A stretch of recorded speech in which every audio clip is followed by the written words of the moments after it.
Hey everyone, thank you so much for coming out today. We're really excited to have you all here. And yeah, it's going to be a really great session. I want to go ahead and pass it off to Michaela so she can give us our agenda overview and tell us what we're going to be doing today. Hi everyone, I'm Michaela. I'm a part of the teen staff at Vox, and some of the content I create are articles and hopefully one day in the future video series. Today we will basically be walking you through interactive tools you can use to engage people in a virtual space because I understand that it can be difficult. And I will pass it to Lyric. Yeah. So before I introduce Vox, I just want to introduce myself. My name is Lyric Esco, and I am a teen staff and facilitator here at Vox. So a little bit about Vox. We're leading a youth voice movement, and we're basically, celebrating youth voice through publishing and community leadership. We're a nonprofit youth development organization, and we've been around for the past 27 years. That's really exciting. I wanted to name really quickly what our session objectives are for today. The thing that comes to mind that I would love for all of us to really think about in this session and our work as youth development professionals is that high expectations are on both sides. And it's really helped me think through the importance of having these conversations in a way that is a two-way conversation. It's not just top down, but it is about how can we set up a safe space for everybody where everybody's expectations are named and being met. Here at Vox, we just want to give a quick tech check. Check your background, check your environment, and make sure you're comfortable with sharing that. And then additionally, we want to check your participant's name. If you don't know how to change your name, what you do is, if you're on a laptop, this also works for if you're on a phone, you go down to the bottom of your screen, you should see a button that says participants. And when you click on that, there should be a list of names that pop up. You go to your name, and if you hover over, there should be a button that says more. You click on that, and there should be an option to rename. What you're going to do is you're going to change your name to include whether you are right or left-handed.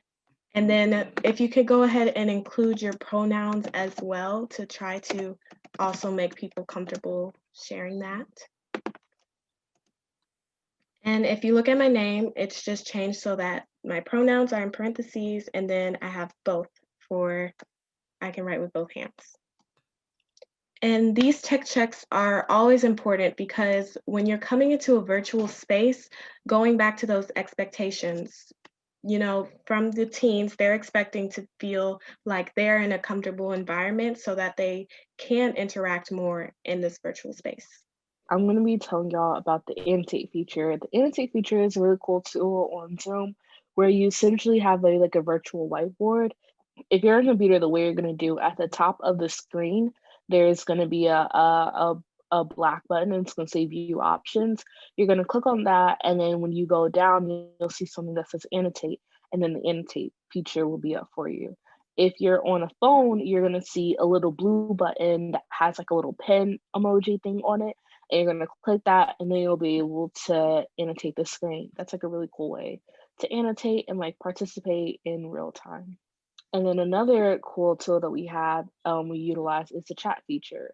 And I've been seeing a lot of people already using the chat feature today, which is great. The way you find the chat feature is if you're on a computer, at the bottom of the screen, you'll see a little chat. It'll pop up with a little red notification anytime someone sends something. Or if you're on a phone, you'll be able to see it. If you click the three dots in the corner of the screen, you'll see it right there. And the chat tool is like a really cool way if a person, like, let's say maybe your audio is really bad, maybe someone else is speaking and you just want to like comment on a thought and everything. It's a really cool way to kind of still be in the space with, physically, being in the space. So for this tool right here, we're gonna have you stamp an emoji on the screen of kind of showing like how you're feeling right now. So go ahead and use that annotate feature to, pick the emoji feeling how you're most feeling right now. And again, going back to those expectations of trying to make everyone comfortable and make sure that everyone is in the right mindset to completely be engaged is perfect. So that's why we like to do these emotional social check-ins.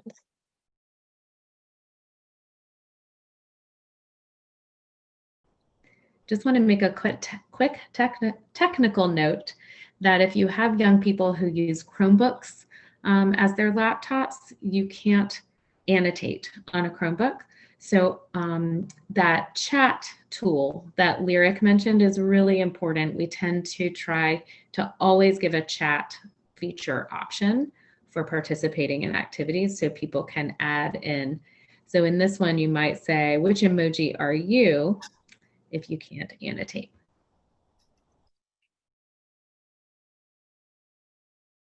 So we've already just gotten right to the point with all of this amazing technology.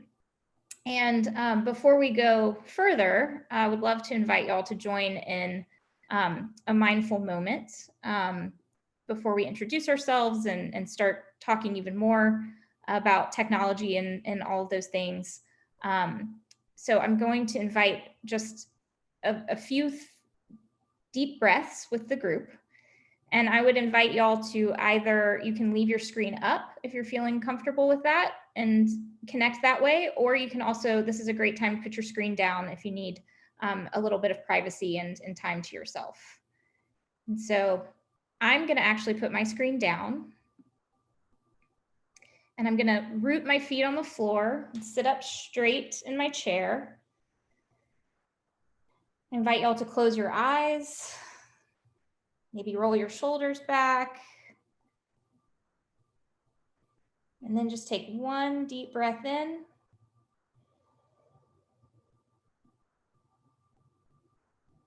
And then when you're ready, just exhale slowly.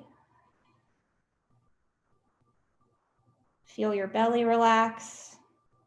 Maybe your shoulders are relaxing too. We'll do that 2 more times. I appreciate y'all taking the time out to take some deep breaths.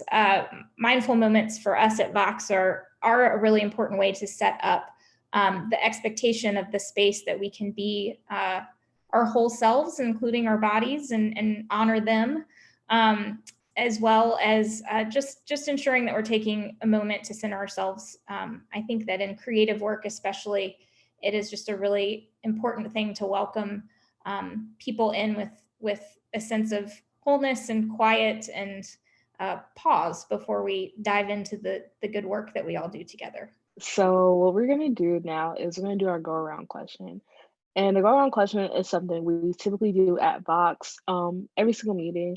And it's just like a nice way to become familiar with one another, ask an interesting question, find out something about someone you didn't know before.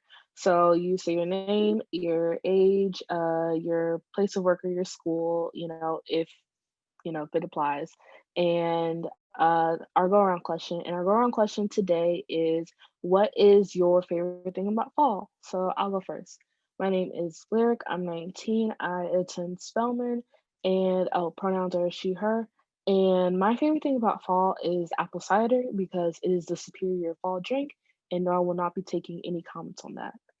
And I will pass it to Michaela. And now we will go over our ground rules. At Vox, we love our ground rules.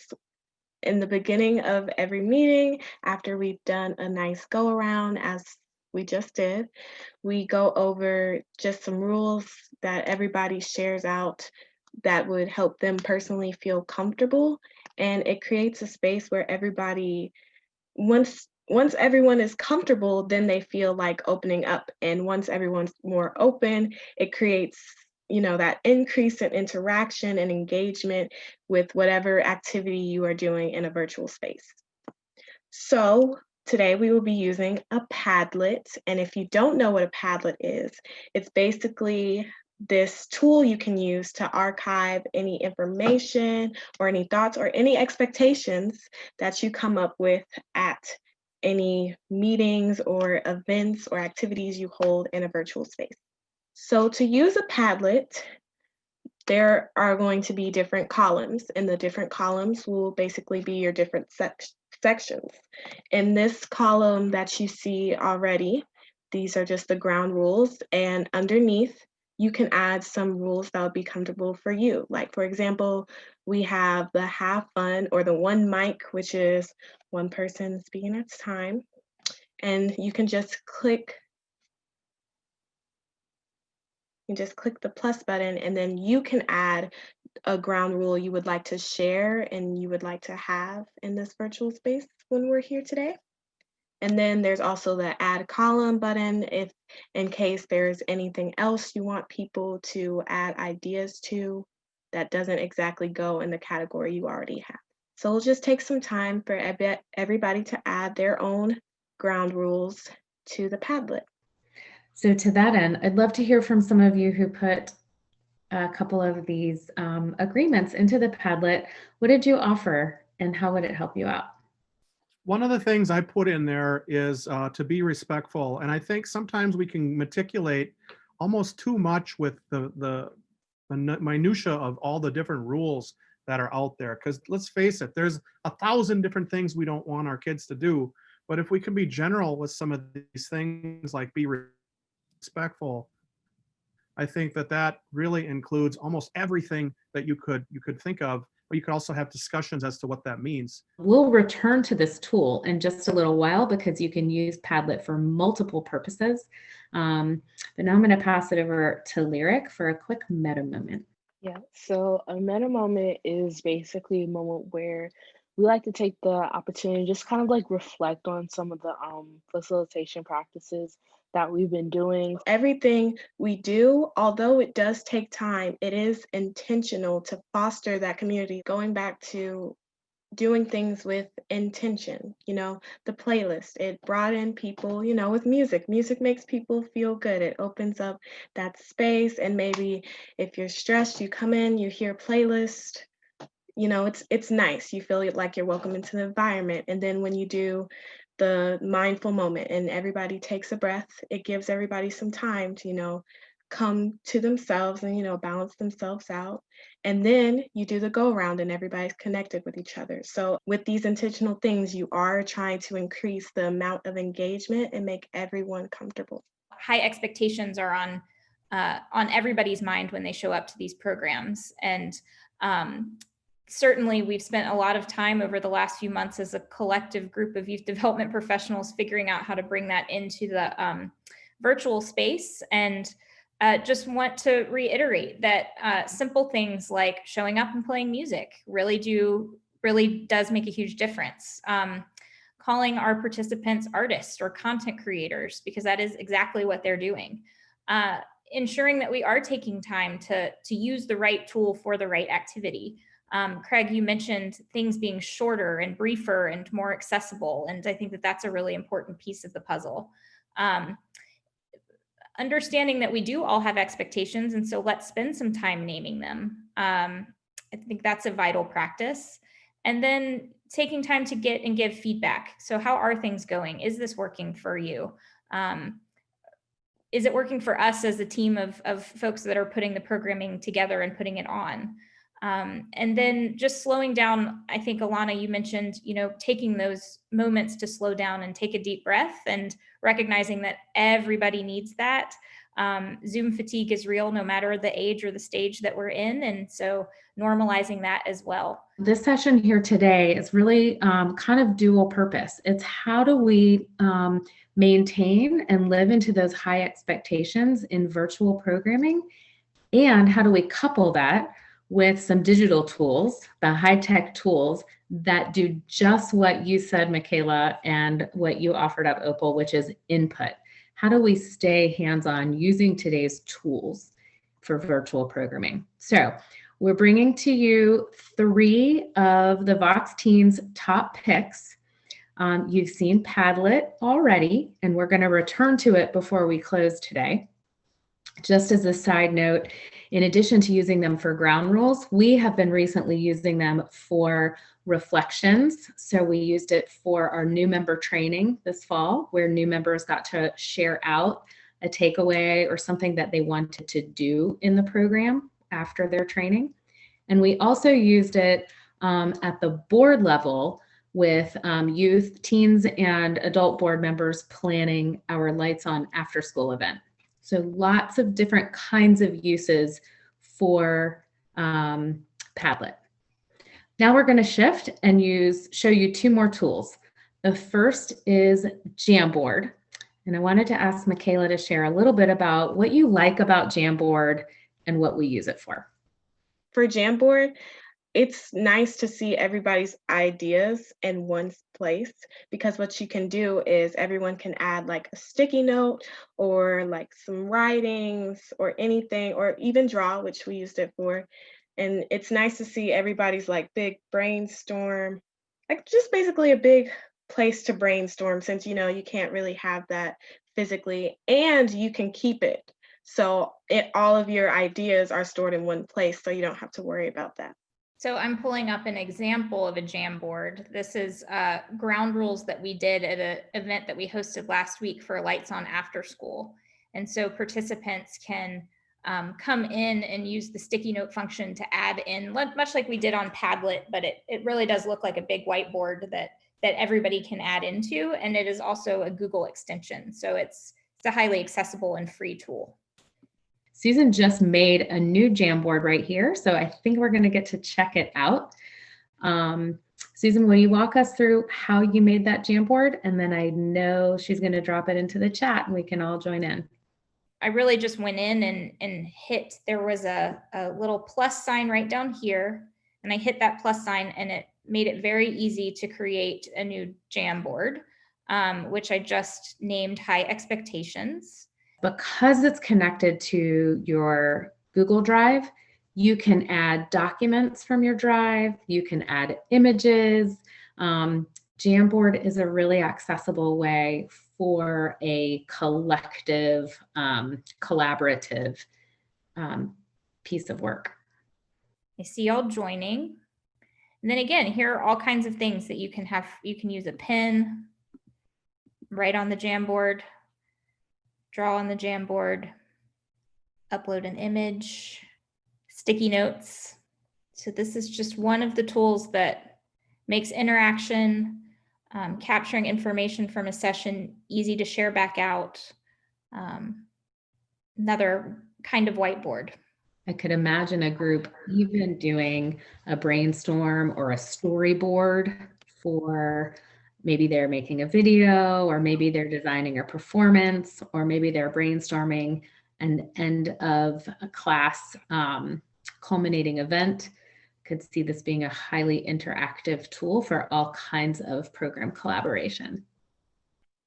And for me personally, coming from like the student point of view, I like how colorful it is, because a lot of my teachers use they're very dull. So it's nice when they come with energy and like vibrant colors, even if it is just in like a Google Doc, if they're just highlighting things, it helps me personally. Would love to invite you to add one way you could imagine using Jamboard in your class or your program. So let's see if we can take the next 60 seconds to click on that Jamboard and add either one way you can imagine using it in your work, or if you're not sure yet and you have a question, feel free to add a question as well.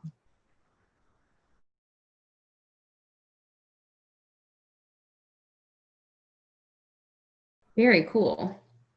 Well, we can save this Jamboard.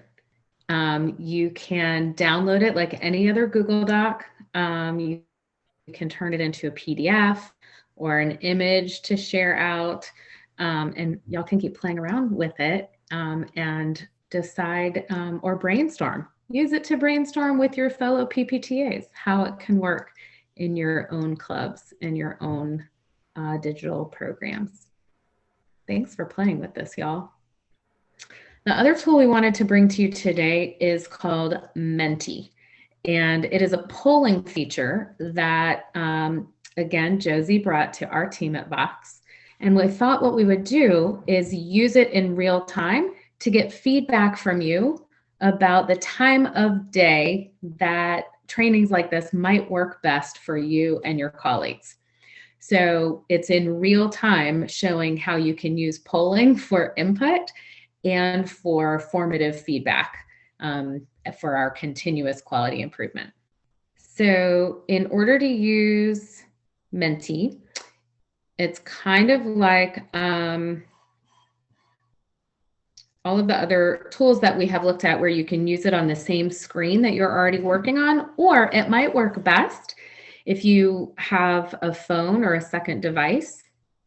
So what we're going to invite you to do is go to www.menti.com. You can see that on the top of my screen. And you're going to use the access code that you see where it says, please enter the code. We invite you to enter 4260677. And that's at the top of my screen too. And then you'll hit submit. And that should bring up the same exact poll that you see on the screen now. So we're asking you for your input on times for future trainings. And then you can click where it says select an option, and you literally can click the time that works best for you and then hit done. So we ask you to give that a try. So you can see in real time, it is dynamic and can show in real time the participants' input. And we used this poll specifically with teens in our program to get their input on which days of the week work best for them for the classes or what we would call the trainings that we offer. For me personally, I can't vote yet, which is a bummer to me a lot of times because I really wish I did get that voice. So, you know, having a voice in the activities I'm doing and like being able to, you know, contribute to that choice, it just makes me feel like I'm more a part of the group. Yeah, I just think it's a really great way to get some anonymous feedback sometimes if everybody doesn't feel comfortable like raising their hands or doing that in another type of situation. And what I like about Menti too is there's a lot of different backgrounds you can choose from and a lot of different styles of polls. So the one that you did was kind of like a ranking, but they also have scales, they have word walls, which is really cool. Some teens have used them for go around questions, so you can use it for a variety of different things. This is one of our favorites, and we use it in a variety of settings. Kahoot is really fun. For those of you who've never done it, it's essentially like Jeopardy, but like if you could do Jeopardy like in a small quiz format, like online and everything. And it's really cool because now there's a way to like get it to work via Zoom. So like if you're on Zoom, you can still utilize Kahoot. You just gotta like share your screen and have it. And also it's just like fun. Like everyone always gets like really competitive over Zoom. And it's like a really fun way to, I'm not over Zoom, over Kahoot. It's just like a really fun way to learn. So I just personally love it for that reason. Just because I just love quizzes and I love being competitive and like that competitive nature Lyric was talking about, it comes out. Okay, you will see your students fight to get to the top of the leadership board. So we're going to give it a try and play around with Kahoot. And this Kahoot is, you know, in all the ways that we've been doing, we're kind of learning by doing. So we have a Kahoot today about vibing with high expectations and high-tech tools. So Susan is showing you the backdrop or the background of Kahoot, and just going to take it away. So what you're gonna want to do is like go on your phone or like device, whatever device you're using, and go to kahoot.it, and then like the information will pop up and you'll be able to like join in. So I just showed y'all what it looks like on the back end as after you've prepped a Kahoot, what you need to do to present it to your group. And so Lyric is going to walk you through it as a participant, and I just wanted y'all to see this back end piece. So we put together the Kahoot, and then you're going to invite other people to join. And so I'm going to choose Classic, and now it's on the screen that it would be for, you can hear that music.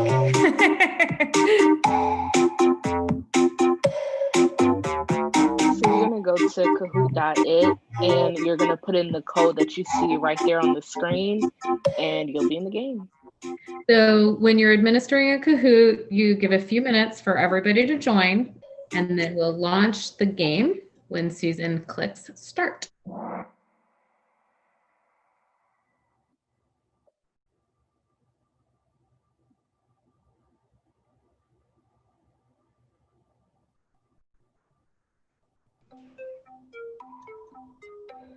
So you see the question at the top of your screen, which of these youth development practices, which of these is a youth development practice we can bring into the virtual programming to set a great vibe?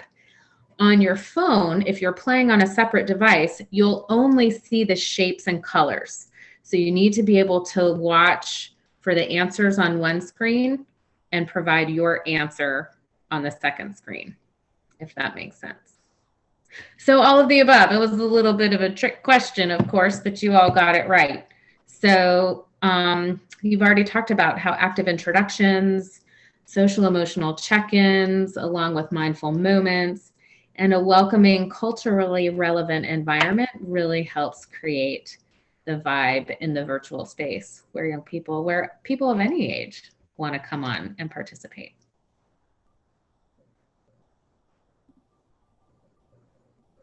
Oh, this is the scoreboard Michaela was talking about where people get a little bit excited. So you get points for both your right answer as well as how quickly you respond.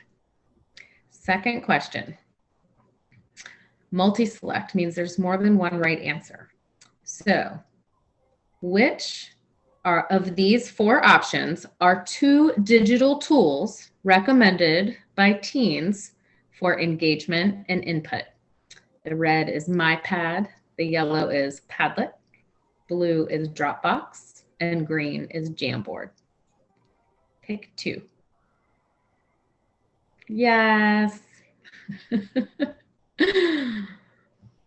So 3 out of 4 were correct answers this time. There's many, many uses for Kahoot. The only thing that we would recommend is that you not overdo it by doing it every single time where it feels like a chore or a test.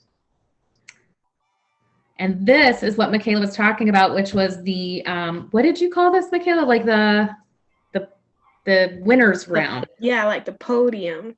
Podium, yes. Yes. I literally will just study for Spanish because I'll know we'll have a Kahoot and I want to win. Nice. Nice. Well, I will tell you that our co-facilitators today made some recommendations about prizes for winners. And so, Alana, we're going to send you a little prize. Y'all, thank you for participating. I also wanted to mention about Kahoot that it was actually a digital tool that made its way into the Vox culture pre-pandemic. It's something that we really liked to use in purposeful ways before we went all virtual. And I think sometimes it's interesting to think about, we won't always be here. And so what are the things that we might actually want to take with us from this time, and how can these tools be useful post-COVID as well? And Kahoot is something that has found new ways of being a part of our programming, but was also a part of our programming prior to. We have done a lot of things with it around like journalism ethics and ensuring that we're, like Rachel mentioned, that we're checking for understanding and doing some skill building in that fun and interactive way. All of the tools that we brought to you today are A, free for participants to use, and B, have mobile dynamic accessibility. Several of the tools that we're offering up do have paid subscription options for the educators or for the staff at the club, but they're always free to youth, and there's always a free version as well.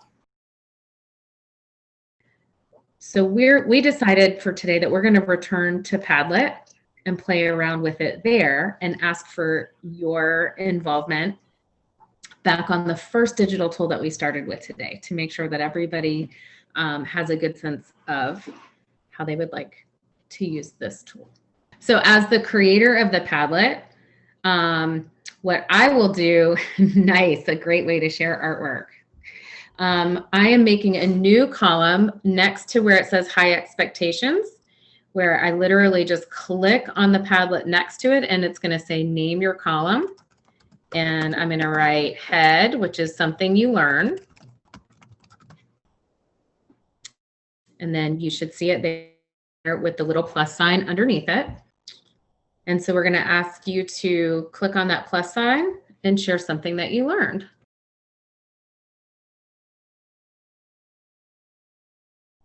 And now you can see that I've added head, heart, and hand, which gives an opportunity for you to reflect on, which we all know makes more meaning of the learning.